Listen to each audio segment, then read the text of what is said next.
शाम को अपने होटल से निकल के जहाज बाड़ी के सामने से एक टोटो लेके, जिसमें पर हेड 15 रुपया भाड़ा दे के 10 मिनट बाद ही हम लोग जाके पहुंच गए थे दीघा के इस जगन्नाथ मंदिर में। और इसे तो मैं नया नवेला कह नहीं सकता, 1-1.5 साल तो हो ही गया है। और वहाँ पे ऐसे बैरिकेटिंग किए हुए थे जहाँ से एक तरफ में मंदिर में जाना पड़ता है और एक तरफ से बैक करके आना पड़ता है। वहीं से जाके हम लोग पहुँच गए थे इस मंदिर के मेन एंट्रेंस के वहाँ पे। लेकिन गेट के उधर तो मैं वहाँ पे वीडियो वगैरह कुछ नहीं ले पाया था, सिक्योरिटी रीजन के वजह से। अभी आप लोग को एक बार दिखाई देता हूँ पीछे की तरफ में, अभी आप लोग देख पाइएगा, ये वाला है मेन एंट्रेंस गेट। वहीं से हम लोग इस मंदिर में जाके घुसे थे। और इसी के राइट साइड में ऐसा एक वैकेंट सा एरिया, खाली सा एरिया बनाया हुआ था। और इस तरफ में बाएं साइड के एरिया में था यहाँ का ये खूबसूरत सा जगन्नाथ मंदिर। हम लोग तो सुबह भी इस मंदिर को देखे थे, लेकिन रात के वक्त ये लाइट वगैरह जलने से ये मंदिर का नज़ारा कुछ अलग ही किस्म का खूबसूरत सा लग रहा था। और ये जो वैकेंट एरिया है, इसी के पास में पीछे की तरफ में वहाँ पे लगेज वगैरह रखने का भी जगह है। हम लोग मंदिर के इस एरिया में घुस के पीछे की तरफ में जाके वहाँ पे अपना बैग वगैरह रखते हैं और वहाँ पे एक टोकन वगैरह भी देते हैं। वो लेके हम लोग निकल जाते हैं इस मंदिर के पूरे एरिया को एक्सप्लोर करने के लिए। और ऐसा जगह यहाँ पे सिर्फ एक नहीं, करीब 2-3 तो यहाँ पे बने हुए हम लोग को देखने को मिल ही गए थे। इसके पास में ही एक लाइन पे ही वहाँ पे ऐसा एक खाली सा जगह वहाँ पे भी बना हुआ था। और मंदिर के एरिया के सामने ऐसे कुछ पिलर जैसे चीज बने हुए थे, लेकिन उन्हें क्या कहा जाता है वो तो मुझे बिल्कुल भी मालूम नहीं है। माफी चाहता हूँ इसके लिए। अगर आप में से किसी को पता हो कि इन्हें क्या कहा जाता है तो कमेंट बॉक्स में ज़रूर बताइएगा। और इनके ऊपर भी छोटे छोटे कई सारे दिए ऐसे बने हुए थे लाइट के साथ, और इसीलिए ये भी देखने में बहुत ज़्यादा खूबसूरत लग रहे थे। करीब 6 या 8 वहाँ पे ऐसे पिलर जैसे चीज़ बने हुए थे। और ये मंदिर का एरिया इतना बड़ा है, इसलिए इतने सारे लोग वहाँ पे होने के बावजूद भी ये जगह खाली खाली सा ही लग रहा था। और मैं और मेरा भांजा वहाँ पे हर एक एंगल से इस खूबसूरत से मंदिर का वीडियो लेने की कोशिश कर रहे थे, देख रहे थे कौन से जगह से ये मंदिर सबसे ज़्यादा खूबसूरत लगता है। और ये है पूरा सराउंडिंग इस तरफ से, ये देखिए उस तरफ में भी ऐसे कई सारे पिलर जैसा चीज़ बने हुए हैं और इस तरफ में भी कई सारे बने हुए। इसके बाद हम लोग सीधे चले जाते हैं इन मंदिरों को एक्सप्लोर करने के लिए। और ये मंदिर कुछ बाहर के साइड से ऐसे दिख रहे थे, बहुत खूबसूरत लग रहा था। यहाँ से तो और ज़्यादा ये खूबसूरत लग रहा था। सामने से लाइटिंग देखिए, बहुत सुंदर लग रहा था ये देखने में। और इन मंदिरों के सामने कई सारे ऐसे छोटे छोटे ऐसे मंच जैसे बने हुए थे, उनमें भी अलग अलग यहाँ पे भगवान के मूर्ति इसके सामने बनाए हुए थे। मुझे तो उतना कुछ मालूम नहीं है कि कौन से भगवान के थे। और ये जो मंदिर के दीवार वगैरह है, उसके ऊपर पत्थर के ऊपर नक्काशी से बहुत सारे ऐसे डिजाइन बनाए हुए थे और ऐसे भगवानों के मूर्ति भी उनके ऊपर बनाए हुए थे, बहुत खूबसूरत लग रहे थे। और उससे थोड़ा आगे बढ़ के यहाँ पे देखिए एक छोटा सा मंदिर था, और उनमें ये कौन से देवी का ये मूर्ति है ये मुझे मालूम नहीं है। किसी को मालूम रहा तो वो मुझे कमेंट बॉक्स में बताइएगा। फिर वहाँ से हम लोग निकल गए थे सीधा उस जो जगन्नाथ मंदिर है मेन, उसके सामने जाने के लिए। और वहाँ पे भी जाते जाते कई सारे ऐसे छोटे छोटे और भी ऐसे मंच बने हुए थे, और उनमें भी कई सारे अलग अलग देव देवियों के मूर्ति उसके ऊपर बने हुए थे। यहाँ पे देखिए एक छोटा सा यहाँ पे श्री कृष्ण जी का ये गोपाल रूप का एक मूर्ति यहाँ पे बना हुआ था। वहाँ से भी थोड़ा आगे बढ़ के सामने की तरफ में एक और छोटा सा मंदिर था, जिसमें वहाँ पे शिव जी का भी एक मूर्ति बना हुआ था। हम उसको भी देखे, वहाँ पे भी नमन किए शिव जी को। फिर वहाँ से आगे निकल गए थे ये जगन्नाथ मंदिर जो है मेन, उसके तरफ में जाने के लिए। और ये देखिए जगन्नाथ मंदिर के एंट्रेंस के सामने कुछ ऐसा दिख रहा था, और इस दीवार के ऊपर कई सारे अलग अलग तरीके के नक्काशी बने हुए थे और बहुत सारे लाइटिंग भी जल रहा था, इसलिए और भी खूबसूरत लग रहा था। और मंदिर के अंदर तो फोटो वीडियो लेना तो मना था, हम लोग वहाँ पे कुछ कर नहीं पाए थे। फिर वहाँ से बाहर निकलते ही देखिए यहाँ पे भी ऐसा एक छोटा सा मंच बना हुआ है, और यहाँ पे भी एक शायद ये नटराजन का मूर्ति था जितना मुझे पता है। अगर गलत भी हो सकता हूँ वो मुझे कमेंट बॉक्स में करेक्ट आप लोग कर दीजिएगा।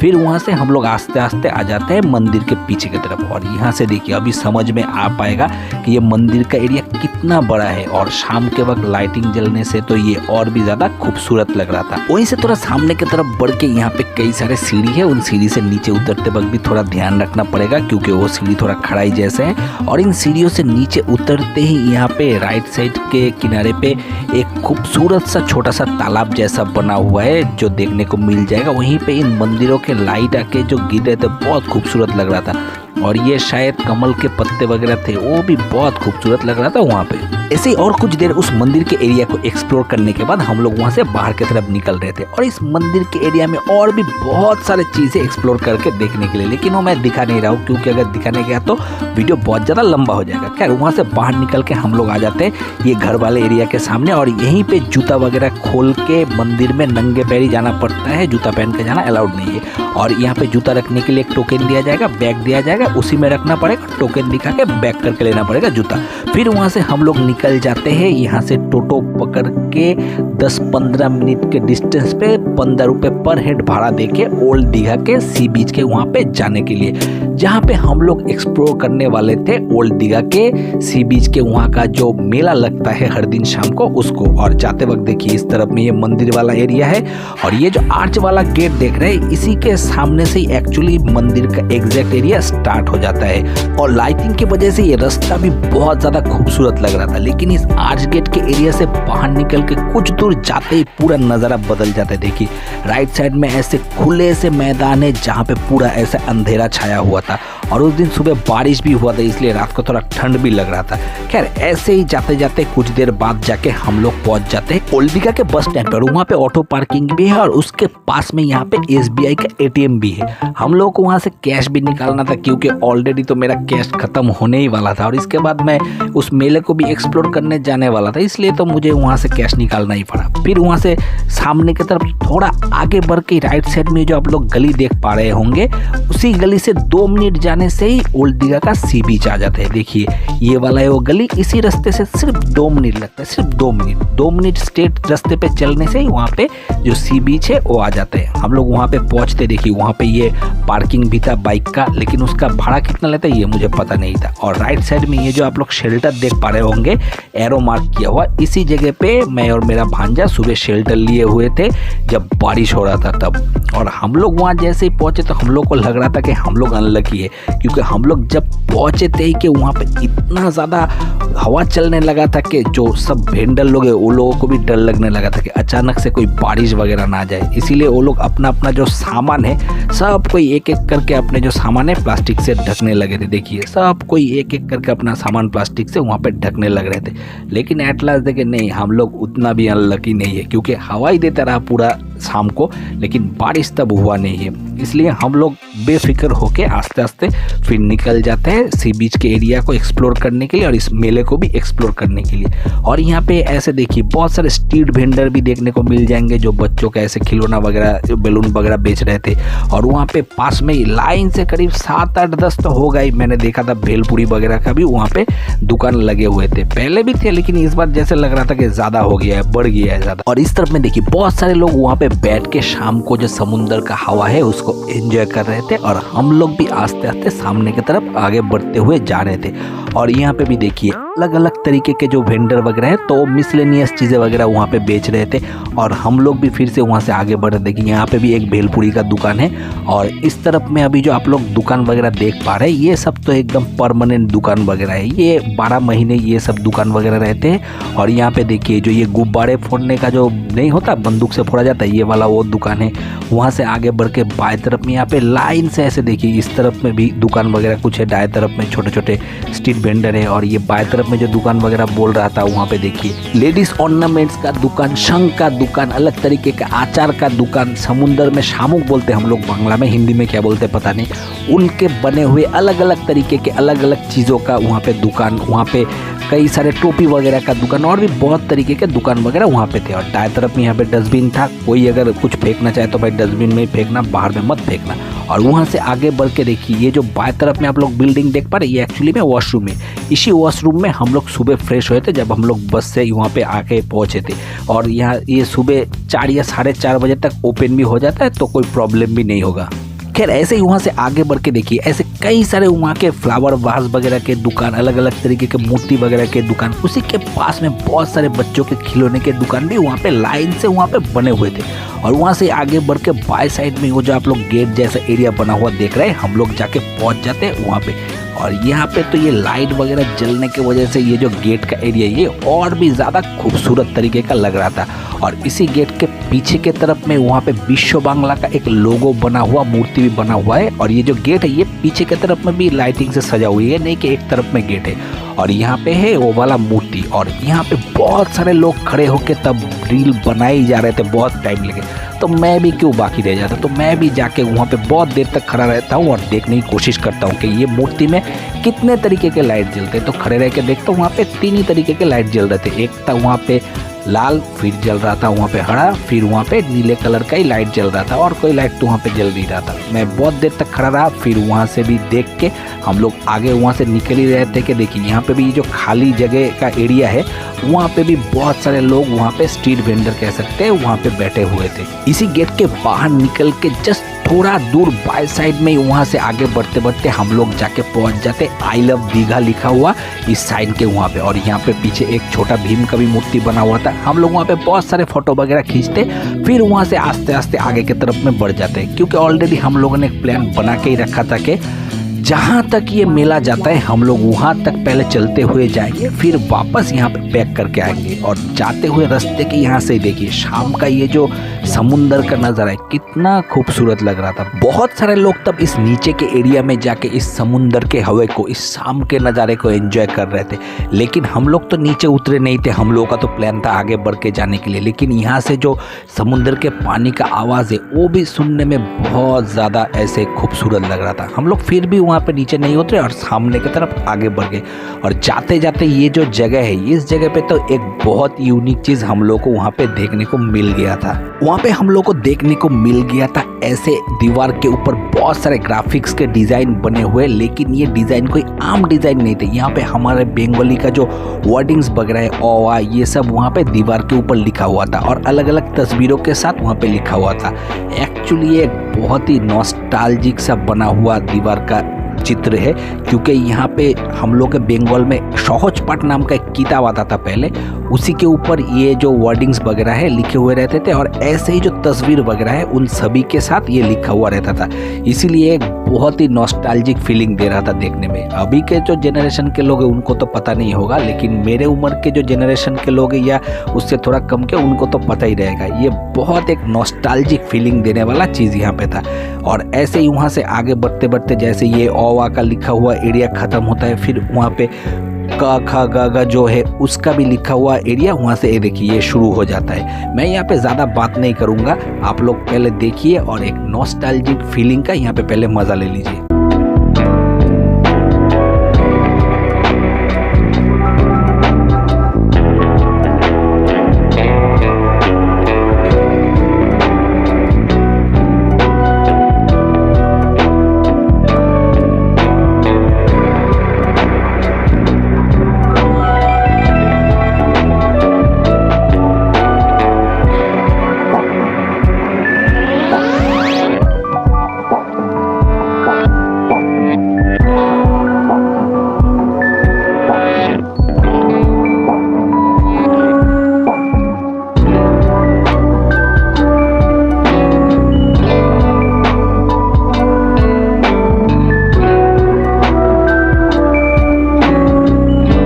और ये जो वर्डिंग्स वगैरह लिखा हुआ दीवार है ये यहाँ पे आके ख़त्म नहीं हुआ है। और एक बार आप लोग को दिखा देता हूँ कि हम लोग इस एरिया से घूमते हुए आ रहे थे, और यहाँ पे कई सारे ऐसे बेंच वगैरह भी लगे हुए हैं, कोई चाहे तो बैठ के वहाँ पे अपना टाइम स्पेंड कर सकते हैं। और यहाँ से ये दीवार कंटिन्यू होकर जा रहा था, और कई सारे मूर्तियाँ भी यहाँ पे बने हुए थे।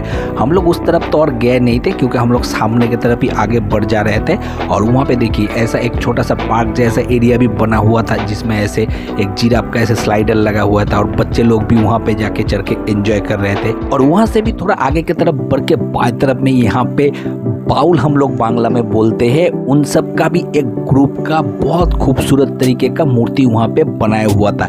ये भी एक बंगाल का बहुत ही ज़्यादा हेरिटेज और नॉस्टैल्जिक चीज़ वहाँ पे हम लोग को देखने को मिल गया था। और मूर्ति भी सब कुछ यहाँ पे बहुत खूबसूरत तरीके से बनाया हुआ था। वहाँ से भी थोड़ा आगे बढ़ के बाएं तरफ में वहाँ पे एक गेट जैसा एरिया बनाया हुआ था, लेकिन वो बहुत यूनिक तरीके से वुडन डिज़ाइन के साथ बनाया हुआ था। लेकिन हम लोग उस गेट के उस पार तो गए नहीं थे, क्योंकि हम लोग को आगे बढ़ जाना था, इसलिए हम लोग आगे तरफ जब बढ़ते ही है कि वहाँ पे हम लोग को दिख जाता है रविंद्रनाथ ठाकुर जी का एक खूबसूरत सा और बड़ा सा मूर्ति वहाँ पे बना हुआ था। और वहाँ से भी देखिए थोड़ा आगे की तरफ बढ़ते बढ़ते ऐसे शेल्टर बने हुए थे जहाँ पे बैठ के शाम आप लोग बिता सकते हैं। और उसी के सामने ऐसे ड्रैगन के खूबसूरत से 2 मूर्ति एंट्रेंस में बने हुए थे और पीछे लड़कियाँ रील वगैरह बना रही थी, जो तो मुझे आता ही नहीं है कहते।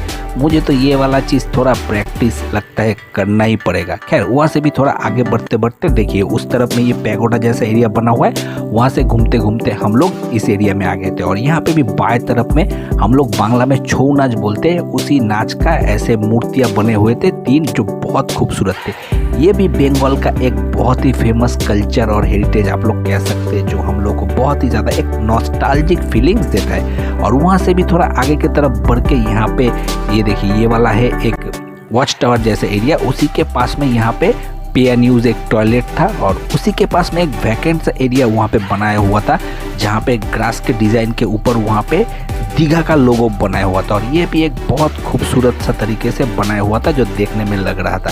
फिर वहाँ से भी आगे बढ़ के देखिए ये वाला जगह आप लोग उस जो मेला है उसका एंड कह ही सकते हैं। और यहाँ से समुंदर का नज़ारा शाम के वक्त और भी ज़्यादा खूबसूरत लग रहा था, क्योंकि यहाँ पे वैकेंट एरिया था और कोई था भी नहीं। यहाँ पे थोड़ा देर बैठ के फिर वहाँ से हम लोग बैक करके आ रहे थे। एक्चुअली जिस मेले के एरिया से हम लोग उस तरफ में गए थे। और जाते जाते यहाँ पे देखिए एक फेमस बुक शॉप, उसके पास में एक और वॉच टावर है जहाँ पे चढ़ने नहीं दिया जाता। और वहाँ से आगे बढ़ते बढ़ते यहाँ पे और देखिए कई सारे ऐसे दुकान वगैरह है। और ये देखिए नीचे यहाँ पे शंख भी है बहुत सारे, जैसा मैं कह रहा था अलग अलग तरीके का। पास में बच्चों का खिलौने वगैरह भी है। और यहाँ पे भेलपुरी का दुकान है। उसी के पास में एक और खूबसूरत तरीके का गेट यहाँ पे बनाया हुआ था। और यहाँ का लाइटिंग तो मुझे पिछले वाले एरिया के गेट के लाइटिंग से भी ज़्यादा वहाँ पे खूबसूरत लग रहा था। और इसी के पीछे वहाँ पे विश्व बांग्ला का लोगो लगाए हुआ 2 घुड़सवार के वहाँ पे मूर्ति बने हुए थे। और ऊपर में एक विश्व बांग्ला का लोगो था जो एक ग्लोब के ऊपर लगाया हुआ था। और हम लोग इसका एक पूरा राउंड लेते हैं और देखने की कोशिश करते हैं कि यहाँ पे कौन सा लाइट चलता है। तो राउंड लेते हुए एटलास देखते हैं कि नहीं, यहाँ पे ज़्यादा कुछ नहीं है, 2 ही लाइट है, एक लाल कलर का लाइट और एक ग्रीन कलर का लाइट ही वहाँ पे जल रहा था। और ये देखने में भी खूबसूरत लग रहा था बहुत ज़्यादा, क्योंकि ये रात के टाइम में था ना, इसलिए बहुत ज़्यादा खूबसूरत लग रहा था। हम लोग घूमते घूमते ऐसे जा ही रहे थे। और हमारे साथ साथ भी कई सारे लोग उस तरफ में घूम के वहाँ पे रील वगैरह बना रहे थे, फोटो वगैरह बना रहे थे। लेकिन जैसे कहा मैंने कि मुझे वहाँ पे तो रील वगैरह कुछ बनाना उतना अच्छे तरीके से आता नहीं था, इसलिए मैं यहाँ पे घूम के यहाँ से वीडियो करते करते आगे की तरफ बढ़ जाता हूँ और निकल जाता हूँ बाहर की तरफ। और यहाँ से बाएं तरफ में वहाँ पे हम लोगों ने एक स्ट्रीट वेंडर देखा था, जहाँ पे उस ठेले में उन लोगों ने सी फूड वगैरह लेके बैठे हुए थे। और हम लोग को भी सी फूड ट्राई करना था, इसलिए हम लोग वहाँ पे जाके इन सब सी फूड आइटम का दाम वगैरह भी वहाँ पे पूछते। लेकिन हम लोग को वहाँ पे दाम भी थोड़ा ज़्यादा लगा और आइटम भी उतना कुछ अच्छा नहीं लग रहा था, इसलिए हम लोग लास्ट में डिसाइड करते कि नहीं, यहाँ पे हम लोग को सी फूड वगैरह यहाँ पे ट्राई नहीं करना है। हम लोग जहाँ से आए, मतलब जहाँ पे मैं गली दिखा रहा था ना, जहाँ से सीधा आने से ही 2 मिनट में ये वाला बीच आ जाता है, हम लोग उस गली के तरफ ही बैक करके जा ही रहे। और जाते हुए यहाँ पे भी राइट साइड में एक और वॉशरूम है, कोई अगर यूज़ करना चाहे तो कर सकते हैं। ये सब पे एंड यूज टॉयलेट ही है। और वहाँ से भी थोड़ा आगे बढ़ते बढ़ते देखिए ऐसे रास्ते पे वहाँ पे मेले पे बच्चों का ऐसे गाड़ी वगैरह भी है वहाँ पे चढ़ने के लिए। अगर बच्चे चढ़ना चाहे तो चढ़ सकते हैं। शायद इसका 2 राउंड का 100 रुपया लेता है, जितना मुझे पता है, गलत भी हो सकता हो। कोई अगर बच्चा ट्राई करना चाहे तो कर सकते हैं। वहाँ से भी आगे बढ़ते बढ़ते हम लोग जाके पहुँच जाते हैं। यहाँ पे लाइन से ऐसे कई सारे ठेले लगे हुए थे। यहीं पे हम लोग प्लान करते कि यहाँ से हम लोग सी फूड तो ट्राई कर ही लेंगे। तो हम लोग वहाँ पे भी जाके ये जो ठेले वाले हैं, इनसे ये जो सब सी फूड है इनका एक एक करके अलग अलग से दाम वगैरह पूछते हैं। तो यहाँ से हम लोग को पता चलता है कि जो एक यहाँ पे ऑक्टोपस है, हर एक ऑक्टोपस का 200 रुपया ले रहे थे, तो मुझे थोड़ा ज़्यादा लगा। उसके पास यहाँ पे पॉम्फ्रेट मछली वगैरह भी थे, क्रैब्स भी थे और यहाँ पे प्रॉन्स भी थे। ये जो बड़े प्रॉन्स है उसके लिए 80 रुपया लग रहा था, छोटे प्रॉन्स के लिए 40 रुपीज़ लग रहे थे। तो मुझे ये ज़्यादा भी लगा और मुझे अच्छा भी नहीं लग रहा था। तो एट लास्ट हम लोग डिसाइड करते हैं कि हम लोगों को सी फूड यहाँ पे ट्राई करना ही नहीं है। तो हम लोग फाइनली डिसाइड करते हैं कि हम लोग जाके वहाँ पे चिकन के जो आइटम पास में मिल रहे थे दुकान में, हम लोग वो वाला सब चीज़ ट्राई करेंगे। चिकन स्टिक मिल रहा था 50 रुपये का, ये वाला पीस 120 का, ये वाला पीस 150 का और पास में ड्रम स्टिक 70 रुपये का मिल रहा था। लेकिन हम लोग भी कंफ्यूज हो गए थे कि ये जो बीच के 2 पीस हो तो एक ही साइज़ के, तो इसका दाम अलग अलग क्यों है। तो वो कहते हैं दुकानदार के एक में बोनलेस है और एक में देखिए यहाँ पे बोन वगैरह यहाँ पे लगे हुए हैं। तो हम लोग भी सोचते हैं कि पहले एक को खा के तो देखते कैसा है, फिर बाकी सब चीज़ों को ट्राई किया जाएगा। तो मैं वहाँ पे जो लेडी थी उनसे कहता हूँ कि आप इनमें से एक पीस हम लोग को बना के सही तरीके से दीजिए, अगर ये खाने में सही लगा तो हम लोग और भी चीज़ें वहाँ पे ट्राई करेंगे। तो कहते हैं आप सिलेक्ट करके दीजिए कौन सा वाला आपको खाना है। तो मैं कहता हूँ यहाँ से ये जो पीस है इसको आप गर्म करके सही तरीके से जैसे आप लोग बनाते हैं वैसे बना के हम लोग को सर्व कीजिए, अगर वहाँ पे अच्छा लगा तब हम लोग तो और भी चीज़ें ट्राई करेंगे। और इसको एक पीस को मैं कहता हूँ कि इसको 4 पीस कर देने के लिए, क्योंकि मैं और भांजा दोनों थे तो 2-2 पीस करके तो हो जाएगा। और वो भी कहते कि आप थोड़ा देर वेट कीजिए, हम लोग अच्छे से गर्म करके मसाले वगैरह लगा के बना के आप लोग को परोसते। और जब वो ये चीज़ बना रहे तो उसको पकते हुए देख के ही तो मेरे मुंह में इतना पानी आ रहा था कि क्या बताएं, जैसे ग्रीडी एक फीलिंग्स मेरे अंदर आ रहा था, बहुत मुंह से लाल टपक रहा था जैसे। और जैसे वो सर्व करते मेरा भांजा देखिए कितने चाव से उसमें ऐसे बाइट लगा रहा था। तो मैं क्यों बाकी रह जाता, मैं भी वहाँ पे ये सब चीज़ें थोड़ा ट्राई करता हूँ। फिर वहाँ से हम लोग बैक करके थोड़ी देर बाद टोटो में बैठ के आ जाते हैं होटल में, और होटल में आके थोड़ा रेस्ट लेके चले जाते हैं डिनर करने के लिए। और रात के वक्त ये डाइनिंग का एरिया कुछ ऐसा लग रहा था। फिर रात को हम लोग सो जाते हैं और अगले दिन सुबह निकल के हम लोग जा ही रहे थे सी बीच के वहाँ पे। और जाते हुए एक बार आप लोगों को दिखा देता हूँ, ये वाला है जहाजबाड़ी, ये न्यू दीघा का सबसे फेमस लैंडमार्क एरिया है। और इसको पीछे की तरफ से भी दिखा देता हूँ, देखिए यहाँ पे एक 7D शो भी होता है, लेकिन उसका टाइमिंग उसका प्राइसिंग कितना है वो तो मैंने वहाँ पे देखा नहीं था। और उसी के पास में Digha coffee house and restaurant भी यहाँ पे मौजूद है। और पास में वहाँ पे एक ऐसे स्ट्रीट वेंडर भी थे जिनके पास ऐसे सैंडल वगैरह भी मिल रहे थे बीच के उधर जाने के लिए। और ये सब सैंडल वगैरह 30-40 रुपये में मिल सकता है अगर आपने सही तरीके से वहाँ पे बार्गेनिंग किया तो। फिर वहाँ से आगे बढ़ के हम लोग बीच के वहाँ पे पहुँच जाते। देखिए ये सुबह 7 बजे का नज़ारा है। सुबह 7 बजे भी कितना भीड़ था यहाँ पे। एक्चुअली पिछले दिन यहाँ पे इतना बारिश हो रहा था, सुबह यहाँ पे बीच पे कोई आ नहीं पाए थे, इसलिए लग रहा था और भी ज़्यादा भीड़ यहाँ पे हो गया है। और मौसम भी एकदम ठीक ठाक था, उतना कुछ धूप नहीं निकला था। फिर हम लोग वहाँ से दाएं तरफ में थोड़ा आगे बढ़ के ही जा रहे थे। वहाँ पे 2-3 मिनट सामने की तरफ बढ़ने से ही वहाँ पे ढेउ सागर नाम का एक पार्क है, उस तरफ जाने के लिए। देखिए ये है ढेउ सागर पार्क, यहाँ से स्टार्ट हो जाता है। बैरिकेडिंग यहाँ से नेट से किए हुए हैं और पीछे ऐसे एक मोर का ऐसे मूर्ति बना हुआ है और ऊपर ऐसे घर जैसे कुछ बने हुए हैं गोल्डन कलर और ग्रीन कलर से, बहुत खूबसूरत लग रहा था ये वाला। और पीछे वहाँ पे झूले वगैरह भी है बच्चों के लिए, तो एक बहुत ही खूबसूरत सा पार्क है। और शाम के वक्त तो ये और भी ज़्यादा खूबसूरत लगता है लाइटिंग वगैरह के लिए। देखिए यहाँ पे झूले वगैरह है, उस तरफ में वो मोर का मूर्ति है और नीचे के तरफ में ये जो पत्थर वगैरह है, मैं वहाँ पे जाके खड़े हो जाता हूँ एकदम शाहरुख खान के पोज में। और पीछे से मुझे लग रहा था कि बाजीगर में बाजीगर ये वाला गाना बज रहा है। खैर अभी एक बार और आप लोगों को दिखा देता हूँ, ये समुंदर है और ठीक इसके उल्टे तरफ में यहाँ पे ये पार्क स्टार्ट हो जाता है, ऐसे पाइन फॉरेस्ट जैसा बना हुआ। यहाँ पे ये मोर का मूर्ति है और पीछे से पूरा पार्क है।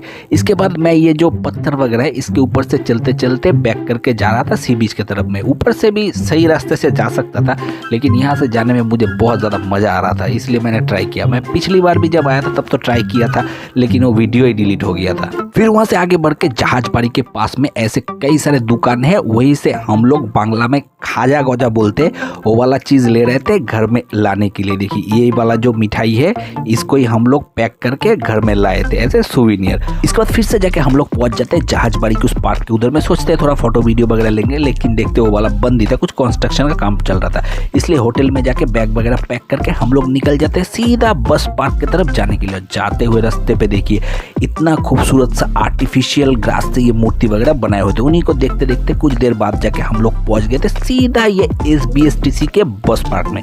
लेकिन यहाँ पे तो बहुत ही ज़्यादा गड़बड़ हो गया था। एक्चुअली हम लोगों ने तो NBSTC का बस बुक किया था और ये SBSTC का पार्क था, इसलिए हम लोगों ने जो बस बुक किया था वो तो हम लोगों को गंवाना पड़ा था। और इसके उल्टे तरफ में दीघा का रेलवे स्टेशन भी मौजूद है और कई सारे प्राइवेट बसेस का जो पार्किंग है वो भी उस स्टेशन के बगल में ही है। और हम लोग ट्रेन का भी टिकट काट सकते थे, लेकिन वो ट्रेन लेट चल रहा था, इसलिए हम लोगों ने उस ट्रेन का टिकट तो लास्ट में काटे नहीं थे। और NBSTC का जो बस स्टैंड है वो न्यू दीघा के जहाजबाड़ी के आसपास में ही है। हम लोग तो गलती कर दिए, इसलिए आके इस SBSTC के बस स्टैंड के यहाँ पे फंस गए थे और इसलिए हम लोग को अपना जो बुक किया हुआ बस था वो भी मिस करना पड़ा था। और इसके बाद अचानक से कहीं से हम लोगों को एक बस मिल गया और उसी में बैठ के हम लोग लौट रहे थे हमारे घर के तरफ वापस आने के लिए। और जाते हुए ये जो सुबह का नज़ारा है गांव का, ये तो बहुत खूबसूरत लग रहा था। ये तो मन को एकदम फ्रेश कर देने वाला नज़ारा था। पिछले दिन बारिश भी हुआ था इसलिए यहाँ पे तो इतना पानी वगैरह भी जमा हुआ है, लेकिन ये पीछे जो खुले से मैदान है हरे से, ये देख के मन को एक अलग किस्म का वहाँ पे सुकून मिल रहा था। और इस तरफ से तो और भी ज़्यादा खुला मैदान जैसे ही दिखता था ऐसे ग्रीन कलर का और भी ज़्यादा हम लोग को अच्छा लग रहा था। और यहाँ से तो ज़्यादा और भी अच्छा लग रहा था। देखिए पूरे ऐसे मैदान खुले हुए हैं, पीछे ऐसे जंगल है, नारियल का पेड़ और भी केले के पेड़ और भी कई सारे तरीके के पेड़ों के जंगल वहाँ पे बने हुए थे।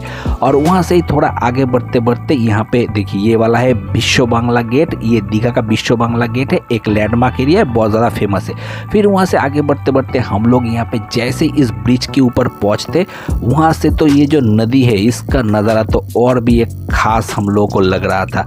और ये इतना बड़ा था कि नदी क्या बताए, बहुत चौड़ा था ये वाला नदी। और इस नदी के उस पार ही हम लोग को एक मंदिर दिख जाता है बहुत खूबसूरत सा, जहाँ पे अलग अलग देव देवियों के मूर्ति से उस मंदिर को डिज़ाइन किया हुआ था। ये बहुत एक यूनिक मंदिर था। ऐसा मंदिर मैं दीघा के वहाँ पे देख पाऊँगा ये तो मुझे एक्सपेक्टेड नहीं था।